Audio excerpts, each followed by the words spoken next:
जय शिवराय मित्रांनो, आज आपण हात बदलून दुई चार कसं करायचं ते शिकणार आहोत. जर तुम्हाला हात बदलता येत नसेल तर याच्या पाठीमागचा व्हिडिओ बघायचा आहे. त्याच्यामध्ये मी हात कसं बदलायचं आहे ते शिकवलेलं आहे.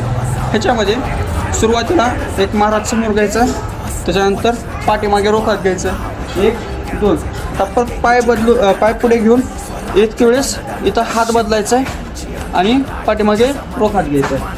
परत जो पुढे आलेला पाय पाठीमागे घेणार, इथं हात बदल करायचा आहे, इथं रोखात घेऊन प्रत्येक महाराज हात बदल रोखात महाराज हात बदल रोखात.